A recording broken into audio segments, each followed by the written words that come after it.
La voz en la montaña. De todos los destinos, de todos los lugares y considerando específicamente ciudades, ninguna como Jerusalén reúne características tan variadas y matices tan diversos que la hacen, a mi entender, única.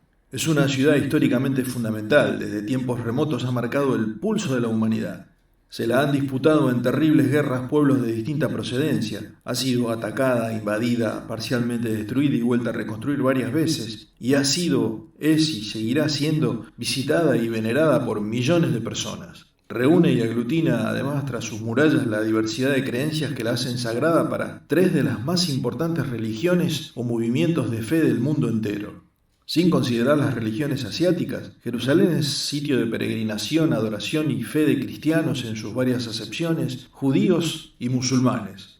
Ciudad de ciudades, cuna de civilizaciones, ciudad de Abraham, de David, Salomón, de Herodes, de Saladino, la ciudad santa de Jesús, la ciudad santa de Mahoma, cuna de Sión, y escenario de sucesivas invasiones, asirios, babilonios, egipcios, romanos, persas, bizantinos, musulmanes, cruzados, mamelucos, turcos otomanos, ingleses y los actuales israelitas. En esta ciudad David compró la era y Salomón erigió el primer templo que contenía el arca de la alianza y las leyes que Yahvé entregó a Moisés en el monte Sinaí con los 10 mandamientos incluidos. Fue destruido después por los babilonios y vuelto a construir en tiempo de Herodes el Grande, y del cual solo quedó en pie el famoso Muro de los Lamentos, donde los judíos expresan tan particularmente su doctrina y su fe. Fue esa la Jerusalén que Jesús de Nazaret conoció y donde tuvo lugar su ministerio, sus enseñanzas, su persecución, su juicio, su crucifixión y su resurrección. Ciudad que fue reconstruida por el emperador Adriano y convertida en lugar pagano después de la represión brutal de los romanos contra las revueltas judías con Masada como estandarte. Ciudad donde Mahoma recibió las enseñanzas de Alá para fundar el islamismo y donde quedó la piedra desde donde se elevó a los cielos bajo la actual cúpula de la roca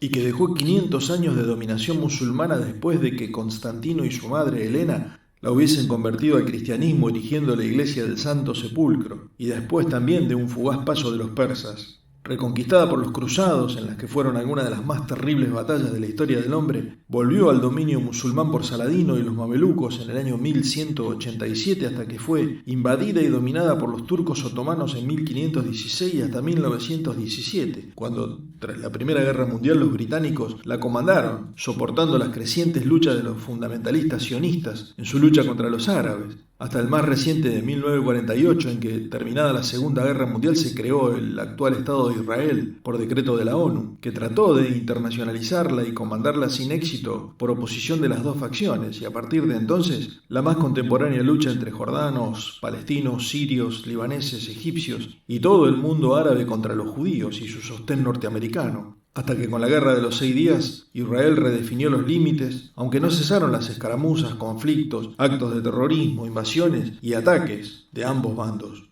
Una ciudad que a mi modo de ver representa también el lado oscuro de la humanidad, sus luchas intestinas, sus diferencias irreconciliables, su intolerancia y su belicosidad autodestructiva.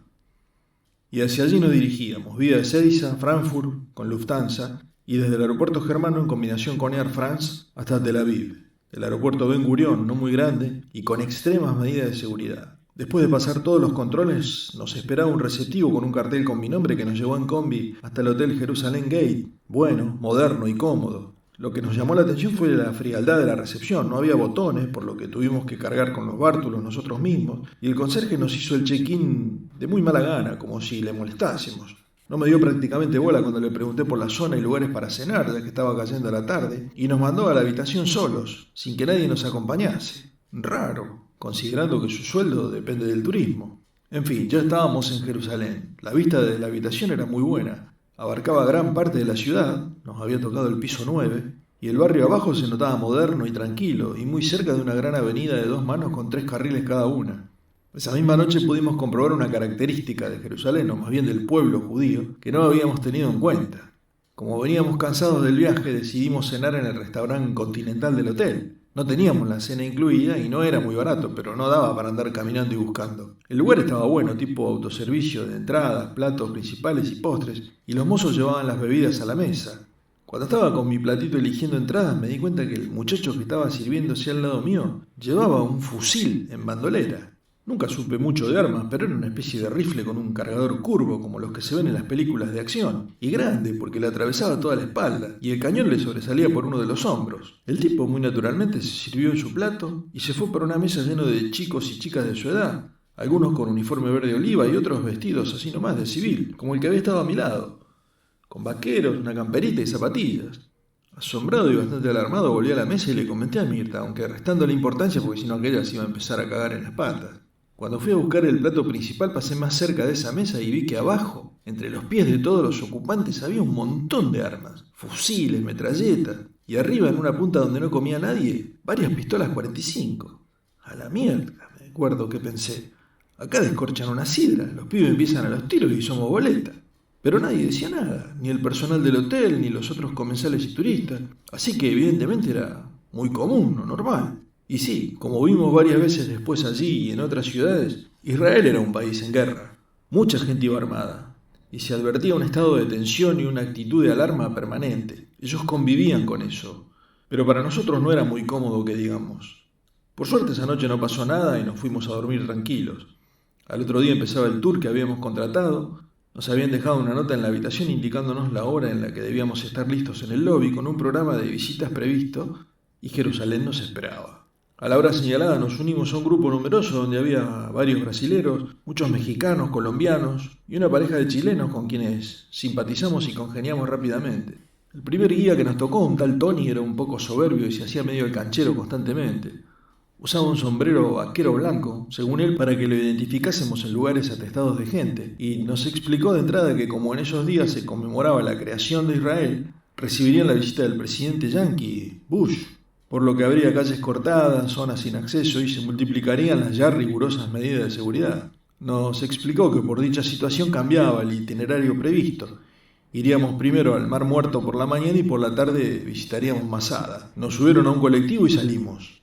En esa Jerusalén que nos tocaba ver se alternaban altos y modernos edificios de cristal y cemento con monumentos antiguos, tumbas milenarias y construcciones de otros tiempos, tendidos eléctricos junto a acueductos del primer y segundo templos. Amplias y caóticas avenidas se desplegaban junto a serpenteantes senderos bíblicos. Autos de última generación pasaban frente a las milenarias murallas. Mujeres con velos y judíos ortodoxos vestidos a la usanza arcaica hablaban por ultramodernos celulares. El occidentalismo más pagano, consumista y capitalista contrastaba con la ortodoxia de grandes sectores de la sociedad y sus usos y costumbres retrógradas. Y todo en el contexto de ese momento político y social. Un ejemplo, cuando el micro se detuvo en un semáforo, vi cruzar a una mujer con largas polleras negras y pañuelo en la cabeza llevando un cochecito de bebé y aferrado a él un niño también vestido de negro, pantalones cortitos y borcego rubio, con los típicos bucles en las patillas. Y cruzado abajo entre los dos ejes del cochecito, un fusil, que según explicó alguien del micro que sabía de armas, era un Kalashnikov soviético. Así vivían. El guía iba explicando y contando algo de la historia de la ciudad y de lo que íbamos a ver a medida que dejábamos atrás el tráfico caótico del centro y nos adentrábamos en el agreste paisaje israelí, todo marrón, árido, nada de sembrados y montañas no muy altas. Nos dejaron en un parador sobre una playa del Mar Muerto donde había vestuarios, duchas, sombrillas, bares y una buena infraestructura para pasar un día de playa. Todo había que pagarlo, por supuesto. Como habían avisado en el programa, nos fuimos preparados con traje de baño. El Mar Muerto es un gran lago salado situado en el lugar más bajo del planeta, 394 metros bajo el nivel del mar, 30 kilómetros de largo, 6 de ancho y una característica única. Su contenido de sales es 10 veces mayor que el de cualquier otro océano. No tiene salida y nada sobrevive en sus aguas con tanta concentración salina, y bañarse fue una experiencia rara. Era imposible hundirse. Se flotaba siempre, sin ningún esfuerzo, y la piel quedaba como aceitosa al salir y había que tener mucho cuidado que el agua tocase los ojos porque el ardor era insoportable. Fue lo que más recomendaban los bañeros y la gente del lugar, y hasta el guía Tony, que por una vez se puso serio. Mirta apenas se metió hasta las rodillas, pero yo no me lo quise perder, me dejé los anteojos de sol como recordatorio y me mandé bien adentro, flotando como un corcho, y desplazándome con mínimos movimientos de brazos y piernas y cuidando de no salpicarme la cara. Por supuesto que nunca faltan los salames y hubo varios que tuvieron que ser llevados como chicos por los bañeros hasta unas regaderas de agua dulce dispuestas para esos casos. Algunos iban a los gritos y te tenían que quedar un buen rato abajo del agua hasta poder recién abrir los ojos. Todos se embarduraban con el barro del fondo que decían tenía poderes curativos, y una vez afuera donde el sol se los secaba encima parecían monstruos marrones que salían del lago. Pero debió haber algo de verdad porque hasta vendían el barro, cremas y pomadas hechas con él, aunque como en todos lados el merchandising no se preocupa mucho si vende verdades, solo si vende. Mirta, por supuesto, se compró un par de pomos y tarritos. Almorzamos en un restaurante tipo buffet, medio pedorre, con muy poco tiempo. Salimos hacia Masada, un enorme peñasco de unos 400 metros de altura, famoso en la historia por la resistencia que ofrecieron allí un grupo de judíos a los embates del Imperio Romano en el año 73 después de Cristo. En la cima el rey Herodes se había hecho construir una residencia de invierno que por las características del lugar era inexpugnable. Fortificaciones, palacios, depósitos y despensas, jardines, piscinas, fuentes, baños. Lujo y seguridad para que un rey pudiera soportar un largo asedio. En los primeros años del primer siglo, durante las revueltas de los judíos perseguidos por el imperio, un grupo de hombres y mujeres tomaron en una audaz maniobra la colina y se instalaron allí dispuestos a resistir. Solo se podía llegar por el llamado Camino de la Serpiente, que subía precisamente serpenteando por las laderas, dejando muy expuestos a los ataques desde arriba a los que intentaban llegar. 960 hombres, mujeres y niños resistieron durante 3 años. Y cuando la conquista era inminente, el comandante del grupo exhortó que cada uno asesinara a su propia familia y luego escogieron 10 hombres que mataron al resto y finalmente el último que quedaba se suicidó. Prefirieron morir antes que ser esclavos de Roma, aún contra sus propias creencias religiosas, ya que el suicidio no es aceptado por el judaísmo. Cuando los soldados romanos encontraron muchas provisiones y armas amontonadas en la sala central del palacio, dejadas para que quedase claro que no se mataban por falta de suministros, sino por la decisión de no rendirse a la esclavitud. El guía nos contaba toda la historia destacando la epopeya de esa gente que prefirió morir antes que perder la libertad. Mientras subíamos primero por un largo puente entre dos partes de la montaña y después a través de un teleférico de gran capacidad que nos depositó en lo alto, en las ruinas, las cuales recorrimos en respetuoso silencio sobrecogidos por la tragedia que había tenido lugar allí en tiempos remotos. El paisaje desde esa altura era increíble, se veía todo el valle, el mar muerto y a lo lejos Jerusalén. Lo disfrutamos a pesar del solazo y el calorón que hacía.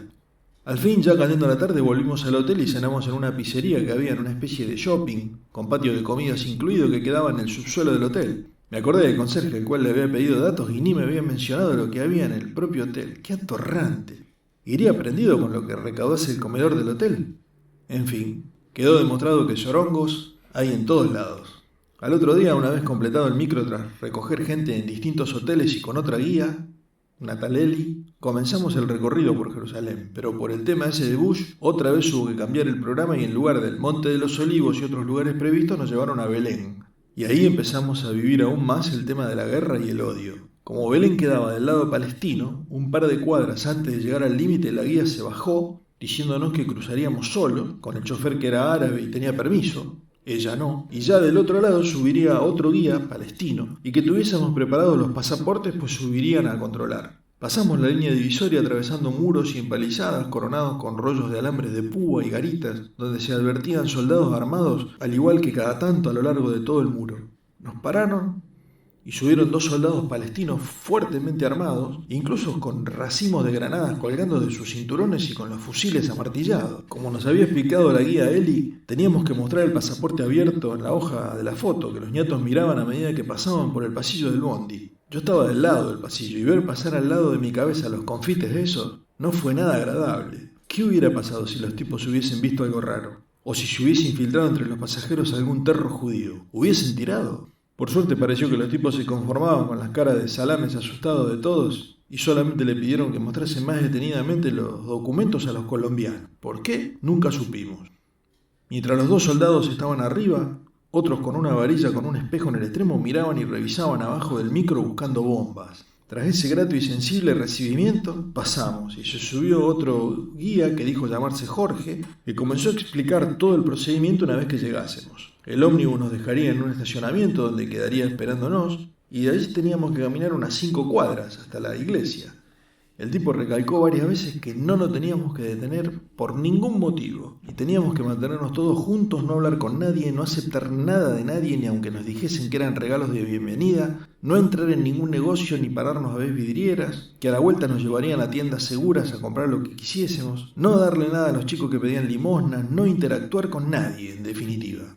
Entre los muros y los alambres de púa, los soldados del ejército palestino que se veían por todos lados armados hasta los dientes, y todas las recomendaciones del guía, íbamos todos bastante cagados en las patas. Mirta ni hablar. Me agarró fuerte del brazo y no me soltó en todo el trayecto.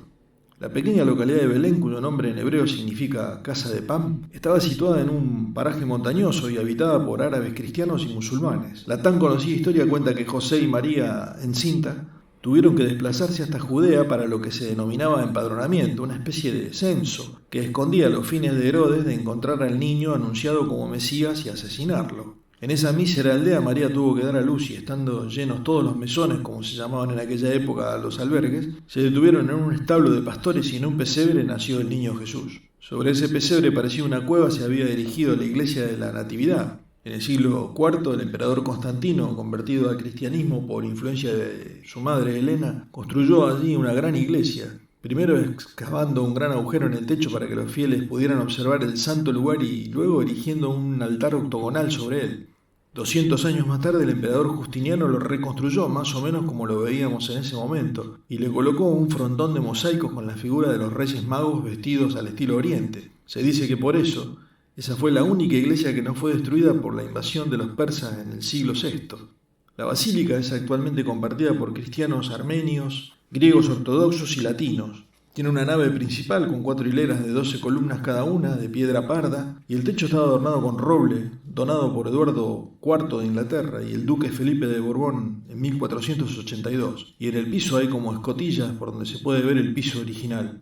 Después de atravesar el barrio sin problemas, cruzamos el gran patio delantero de la iglesia esquivando todos los puestitos de venta de chucherías y la nube de pendejos y mendigos que mangueaban, y así entramos a la nave para ubicarnos en una cola inmensa entre las columnas, donde estuvimos más de 2 horas entre el bullicio y el calor hasta llegar por fin a la gruta. Bajamos por unos toscos escalones a un cuarto de no más de 3x3, con paredes de piedra y profusamente adornado con lámparas, especies de candelabros y muchos de esos recipientes que usan los curas para desparramar incienso. Había varios cortinados gruesos de distintos colores, texturas y dimensiones que no parecían guardar una línea entre sí. El piso era de mármol blanco veteado en gris y en uno de los laterales se había excavado en la roca un hueco con la misma forma que tienen los hogares de las chimeneas, y en el centro, en el piso de mármol beige, una estrella plateada indicaba el lugar donde se habría producido el alumbramiento. Alrededor de la estrella había muchos candelabros con velas y jarroncitos dorados y plateados, algunos con líquidos, otros vacíos, y en diagonal del otro lado del cuarto unas hornacillas de piedra en la pared con paja dispuesta arriba que simbolizaban el pesebre del primer descanso del niño Jesús. Realmente parecía más una sala de estar oriental que una cueva o un establo, pero evidentemente se había adornado así deliberadamente y con simbolismos que al menos yo no alcanzaba a entender totalmente y no me animaba a catalogarlo como paganismo, pero no era para nada como lo había imaginado. Entrábamos de a grupos de 5 o 6 personas en respetuoso silencio, contemplábamos, otros oraban y todos sacaban sus fotos o filmaban. Y estuvimos bastante poco tiempo, dada la cantidad de gente que había. Salimos por otra escalera de piedra a un gran recinto donde se amontonaban todos los que ya habían pasado y vimos al guía Jorge que nos convocaba a todos los del grupo para salir juntos y que nadie se escabullera en las infaltables tiendas para comprar cosas alegóricas, mientras prometía que de ahí nos llevaría a negocios donde podríamos comprar las mismas cosas y donde también seguramente él tendría la comisión. Cuando estuvimos todos repitió las recomendaciones y volvimos, sin inconvenientes, hasta el estacionamiento donde había quedado el micro, y después, para alivio y satisfacción de los compradores compulsivos, entre ellos Mirta, por supuesto, paramos a comprar recuerdos. Volvimos a pasar por todo el proceso de cruce de la frontera, pero esta vez no subieron soldados. Se despidió Jorge y una vez del otro lado se volvió a subir la guía judía, Eli, que nos llevó a comer a un kibutz, medio choto pero por lo menos liviano, porque la tarde iba a ser movida. Íbamos a conocer la ciudad vieja. La muralla que rodea la ciudad vieja fue construida en 1538 por orden del sultano otomano Solimán el Magnífico. Tiene una extensión aproximada de 4,5 kilómetros y su altura varía entre los 5 y 15 metros, con un espesor de hasta 3 metros. El muro posee 43 torres y 11 puertas. 7 están abiertas y 4 permanecen selladas. Las 4 puertas principales son la puerta de Jaffa, la de Damasco, la de los Leones y la puerta de Sión. Todas fueron construidas de acuerdo a los 4 puntos cardinales y se dirigen hacia las principales ciudades del país. La puerta dorada es llamada en hebreo y árabe la puerta de la misericordia, y de acuerdo a la tradición judía, por esa puerta Jesús entró en Jerusalén destruyendo los puestos de los mercaderes por blasfemar el lugar santo. Nosotros entramos por la puerta de Jaffa y empezamos a recorrer las callecitas de un barrio árabe hasta desembocar en la Vía Dolorosa o el Vía Crucis, la ruta más sagrada de la cristiandad. El camino recorrido por Jesús desde la corte que lo juzgó hasta el Gólgota, donde fue crucificado, y todo el trayecto llevando la cruz a cuestas. La primera parada fue donde Poncio Pilatos hizo la pantomima de juicio y los judíos lo condenaron, y donde se levantó una iglesia para rememorar el Calvario.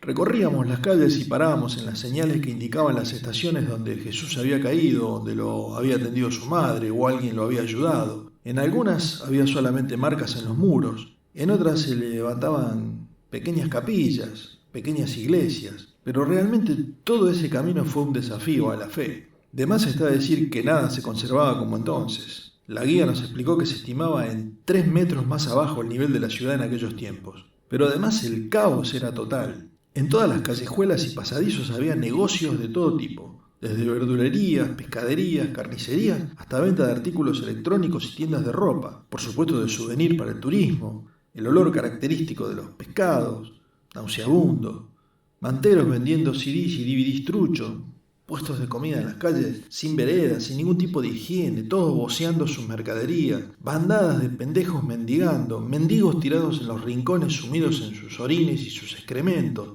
perros y gatos sueltos que había que andar esquivando, amén de sus deposiciones, por supuesto, y entre todo ese quilombo, muchísimos grupos de turistas como el nuestro, cada uno con su guía, gritando a voz en cuello en su idioma para hacerse oír sobre el batifondo general y tratando de explicar lo histórico y sagrado de cada lugar. Era un desbole infernal. Costaba imaginarse ahí a Jesús cargando su cruz, escupido y basureado por el pueblo judío, algunos de cuyos descendientes eran los que explotaban ese lugar con sus ventas irrespetuosas y podría decirse procaces. La guía intentaba explicarnos la característica de cada estación, pero era muy difícil en medio del barullo. Más preocupados por no perdernos en ese lío fenomenal, fuimos avanzando a los empujones, deteniéndonos para tocar el muro donde Jesús había apoyado su mano, supuestamente, o donde María Magdalena le había limpiado la cara con el lienzo, pero siempre rodeados de gente, olores, gritos, vendedores que nos acosaban, chicos que nos tironeaban para pedir o bolsiquear si uno estaba descuidado, pungas hay en todas las razas, y guías turísticos que arrastraban a sus propios grupos a grito pelado en una cacofonía de idiomas incomprensibles. Así llegamos a la Basílica del Santo Sepulcro, en el centro del barrio cristiano de la Ciudad Vieja, mantenida por los católicos romanos, los griegos ortodoxos, los armenios y los coptos. En ese recinto se encuentran la capilla de Adán, la de Santa Elena, la del hallazgo de la Santa Cruz, la colina del Gólgota y la rotonda, que contiene el Santo Sepulcro. Adentro se ubican también las 5 últimas estaciones que completan las 14 de la Vía Dolorosa. Una capilla griega ortodoxa marca el lugar de la muerte de Jesús, allí donde vivió los tramos más dolorosos y terribles de su calvario, su mayor sufrimiento y su agonía. Primero fuimos a visitar la tumba, para lo cual tuvimos que hacer 1 hora y media de cola, entremezclados con gente de todo el mundo. Muchos devotamente rezaban, otros se mantenían sobrecogidos por la significación y simbolismo del lugar, pero para la gran mayoría era como un picnic. Gritaban, comían, bebían gaseosas. Grupos, sobre todo de brasileros y también de italianos, y algunos que parecían yanquis o ingleses, agarraban todo para la joda. Los curas griegos ataviados con vestiduras negras y violetas, con sus largas barbas blancas y sus gorros típicos altos, tenían que intervenir permanentemente para mantener algo de orden. El Santo Sepulcro estaba en el centro de la rotonda, una especie de edificio circular en su parte superior como una torre, hecho en madera y dispuesto bajo la cúpula de la iglesia de modo tal que al entrar los rayos del sol por los vitrales, el efecto lumínico acentuaba el ambiente místico, quebrado por las risotadas y el griterío de los boludos que nunca faltan. Esa rotonda fue construida sobre y alrededor de la cueva donde estaba la tumba. La primera sala dentro del sepulcro era la capilla del Ángel, donde María Magdalena, al visitarla y encontrarla vacía el primer domingo después de la crucifixión, vio a un ángel vestido de blanco sentado sobre el altar de la piedra, así decían los escritos. Y por fin llegamos. Entraban de a 4 personas, así que nos mandamos con los amigos chilenos. Un sacerdote griego con sus ropajes oscuros y su gorro típico nos recibió una vez que salieron los 4 que estaban adentro. Nos hizo pasar a la capilla, donde había en el centro, sobre una piedra, parte de la losa que cerraba originalmente la tumba.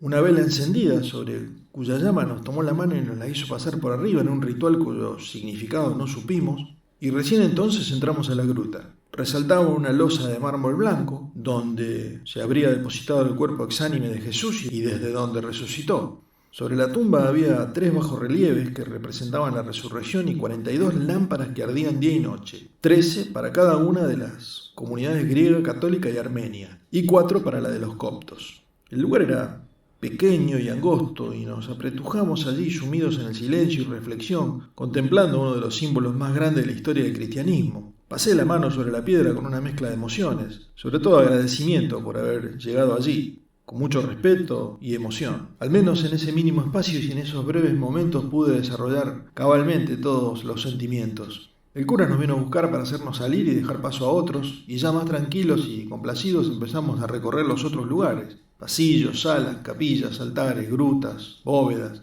cada uno consagrado a un símbolo de aquella tragedia épica. Pero eso sí, siempre rodeados de gente, mucha gente, una muchedumbre que se desplazaba empujándose, amontonándose frente a cada sitio, tratando de llegar y tocar esos lugares sagrados. El ambiente era denso, asfixiante, y costaba apreciar así la significación y alegoría.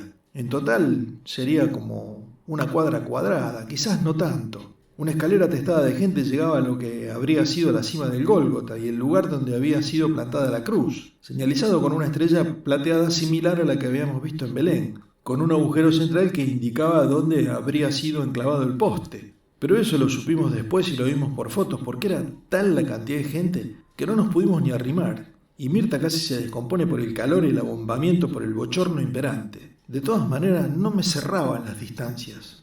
Según lo que había leído, entre el lugar donde fue crucificado y el lugar donde fue depositado en la tumba, no había 40 metros como ahí. La cosa no me cerraba por ningún lado. Siguiendo la marea humana, vimos el altar católico dedicado a Nuestra Señora de los Dolores, donde había una estatua de madera de María regalada por la reina de Portugal en 1778, para recordar la aflicción de la madre. Estaba la piedra de la unción, donde José de Arimatea recibió el cuerpo sin vida de Jesús y lo ungió antes de llevarlo a la tumba, y otros lugares como las últimas estaciones del Vía Crucis, pero todo muy junto. No podía ser. Según la Biblia, lo que yo había leído, las distancias tendrían que ser mucho mayores. Evidentemente, todo eso era simbolismo. No era la realidad así, o no habría sido. El ir y venir de gente era incesante, y el bullicio, el murmullo, la conversación, los flashes de las cámaras, la lucha por sacarse una foto sin nadie adelante con algo simbólico atrás, los grupos de turistas de todo el mundo que trataban de escuchar las explicaciones u organización de sus guías que se desgañitaban cada uno en su idioma, generaban un desorden impresionante. Era muy difícil abstraerse de todo ese despelote y situarse en ese lugar como sagrado, y lograr un análisis, una introspección, meditación o los que buscaban la exaltación de su fe. Pero bueno, así era la cosa. Y todos los peregrinos del mundo lo vivían y experimentaban. Cada uno después sacaría sus propias conclusiones. Finalmente, y con mucho esfuerzo, la guía Eli logró reunir a todo el grupo cerca de la salida y nos fue sacando de la ciudad vieja, previo paso obligado por las tiendas y negocios donde esperaban los comerciantes árabes y judíos, ávidos de recaudar sus pingües y heréticas ganancias. Cayendo la tarde nos dejaron en el hotel y ya cuando tomamos el ascensor nos pareció raro que parara en todos los pisos. Se abrían las puertas y no había nadie, y supusimos que debía tener algún problema de programación, pero cuando después de descansar un poco, reponernos de un día muy agitado e intenso, bañarnos y cambiarnos, bajamos a cenar y notamos que el ascensor repetía la rutina de la parada en cada piso. Y cuando llegamos abajo y quisimos ir al patio de comida, descubrimos que estaba cerrado, al igual que el restaurante del hotel. Y preguntamos al simpático conserje que nos explicó que había comenzado el Shabbat judío y todo estaba cerrado. Y efectivamente nada funcionaba, nada de nada. Hasta la terminal de ómnibus que quedaba por ahí cerca y pensé que nos iba a salvar, estaba cerrada con candado. Durante todo el día, según la creencia judía, no pueden hacer nada que implique una creación, o sea, no pueden ni siquiera accionar el interruptor que da luz, y ni que hablar de cocinar o preparar alimentos. Por eso el ascensor paraba en todos los pisos, porque los judíos no pueden apretar los botones. Nadie nos había avisado nada y no pensábamos que fuese tan extremo, o que habría alguna salvedad para el turismo, o los que no profesasen el culto. Minga. El tipo que atendía el bar del hotel, que era árabe, se apiadó de nosotros y nos sirvió té con algunas masas. Eso y lo poco que había en la heladerita de la habitación fue nuestra cena esa noche. Y el desayuno del día siguiente, ayuno obligatorio. ¿Qué podíamos hacer? Los 2 días siguientes continuamos la visita por Jerusalén. Fuimos al Monte de los Olivos y el Jardín de Getsemaní, con la Iglesia de todas las Naciones, donde estaba la Roca de la Agonía y la Capilla de la Ascensión. Nos llevaron a Carem, una aldea en las montañas donde nació Juan el Bautista y se conoce como el lugar de la visitación. Y también conocimos el Museo del Holocausto, un lugar impresionante con los testimonios de los exterminios nazis. Al otro día fuimos al Monte de Sión, donde estaba la tumba de David, venerada por judíos, cristianos y musulmanes, a la iglesia del Pater Noster, donde Jesús tuvo la última cena con sus discípulos, a la iglesia de la Dormición, donde según la tradición la Virgen María quedó sumida en un sueño eterno y conocida como la madre de todas las iglesias, construida en el año 383 por los bizantinos, destruida por los persas en el 614 y reconstruida por los cruzados que la llamaron Nuestra Señora de Sion, destruida otra vez por los turcos en 1219, convertida en mezquita en 1517 y recuperada a principios del siglo XX por los benedictinos alemanes. Visitamos el famoso Muro de los Lamentos en el Monte del Templo, donde tuvimos que sortear impresionantes medidas de seguridad, escáner, rejas, salas vidriadas a prueba de balas, y siempre rodeados de soldados israelíes armados hasta los dientes, y donde no pudimos filmar ni sacar fotos. Detrás estaba el Domo de la Roca, donde primero el califa Omar construyó una pequeña mezquita de madera en el lugar donde Mahoma hizo el milagroso viaje nocturno al cielo para recibir las enseñanzas de Alá. Después vinieron los cruzados y levantaron el Templum Domini, pero reconquistada Jerusalén por los musulmanes, erigieron el actual templo donde está la piedra sagrada y una urna con pelos de la barba del profeta. Allí no pudimos llegar por cuestiones de seguridad. Era un día de culto islámico y no permitieron ni que nos acercásemos. Más tarde nos llevaron al Museo de Israel, donde estaban los rollos del Mar Muerto y otros tesoros arqueológicos.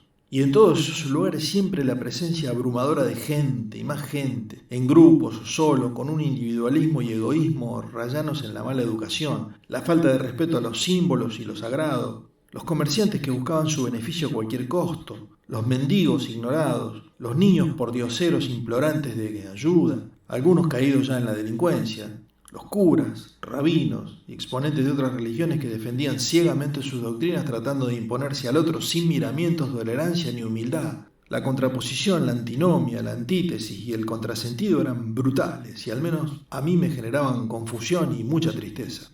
Terminábamos la visita de Jerusalén y nos llevábamos impresiones y sensaciones contradictorias, al menos yo. Por un lado, la riquísima historia de la ciudad, los lugares de culto y sagrado, los símbolos, la fe. Por otra parte, la presencia del capitalismo salvaje, el merchandising que no respetaba sentimientos, ni emblemas, ni dogmas, el comercio que anteponía sus intereses a todo en signos de avidez y codicia que daban vergüenza, la ortodoxia de las creencias que resistían sus arcaicas formas y costumbres también egoístamente, la realidad violenta y tensa de un pueblo inmerso en una guerra y un conflicto que parecía eterno y que los convertía en gente hosca, desconfiada y desconsiderada. Qué difícil ser objetivo, ecuánime y equilibrado. Al otro día, y con otra guía, Janina, comenzamos el recorrido por el interior de Israel. Primera parada en Beit Shean, una de las ciudades más grandes de la antigüedad, integrante de las Decápolis greco-romanas, y de allí fuimos a Yardenit, el lugar del bautismo, pero como el real lugar donde se bautizaba y donde Juan el Bautista bautizó a Jesús había quedado del lado de Jordania, los judíos, ni lerdos ni perezosos, levantaron en el nacimiento del río Jordán todo el circo como si fuese el histórico verdadero. Todo estaba dispuesto para la explotación. Instalaciones sanitarias que había que pagar, toallas o toallones que alquilaban, al igual que mesas, sillas y sombrillas para pasar el día con un bar bien provisto con minutas y bebidas, vendían agua embotellada o las botellitas para que se las cargase uno mismo, más todo el merchandising alegórico, e incluso, garpando, extendían un certificado de que uno había sido bautizado en el Jordán. No se les escapaba una. Mucha gente se tomaba el tema muy en serio, se vestían de blanco y sostenidos, literalmente, y guiados por supuestos pastores, ya que había mayoría de grupos protestantes, se sumergían completamente en las aguas verdosas, no muy limpias y llenas de viejas del agua, y salían eufóricos como si los hubiese bautizado el mismísimo Juan. Traté de tomármelo con soda y acompañé al grupo a lo que para mí fue una pantomima, ya que al no haber contratado a nadie, un mexicano más atrevido hizo de pastor y bautizaba a todo el que se le pasaba cerca. La guía trataba de justificar el lugar y sobre todo la acción por el lado del simbolismo, pero incluso a ella le costaba no admitir que el fin era absolutamente comercial, y eso de dogmático no tenía nada. Pero bueno, yo me mojé los pies y me vino bien porque los tenía re hinchados de tanto estar sentados en el micro, así que me quedaron aliviados, limpios y bautizados. Otra vez en el micro con Mirta cargando varias bolsas llenas de botellitas de agua sucia, cremas, imanes para la heladera y otras boludeces, atravesamos el valle de Canaá, la ciudad de Canaá, donde según la Biblia Jesús realizó su primer milagro convirtiendo el agua en vino. Lástima que no paramos, porque seguro que los judíos nos hubiesen vendido algún tintillo regularón como si fuese un elixir sagrado, y Mirta lo hubiese comprado seguro. Paramos a comer en un buffet de un kibutz y por la tarde fuimos a Nazaret, donde Jesús pasó su infancia en las colinas de Galilea. Allí visitamos la iglesia de la Anunciación, erigida en el lugar donde el arcángel Gabriel se le apareció a María para anunciarle su embarazo por gracia divina. según todos los relatos. Enfrente estaba la iglesia de San José, construida sobre la nave que fue el taller de carpintería. Había una gruta sagrada y una fuente de agua. Por suerte en esos lugares no había tanto amontonamiento de turistas y gente, aunque no faltaban los vendedores de estampitas y ramitos y los puestos de venta de souvenirs. Ya de vuelta en el micro nos llevaron al kibutz Lavi, donde cenaríamos y dormiríamos, ya que tenía instalaciones como las de un hotel y, por cierto, muy buenas. Ese kibutz era prácticamente el único que se mantenía con la idiosincrasia y principios ideológicos que los caracterizaron y les dieron origen. La mayoría en la actualidad se han privatizado y se perdió el espíritu comunitario que los distinguió. Al otro día la primera visita fue al monte de las Bienaventuranzas, donde Jesús pronunció el Sermón de la Montaña. En una pequeña elevación entre Tagba y Capernaum quedaba este lugar que se conservaba bastante virgen y como podría suponerse que era en aquellas épocas.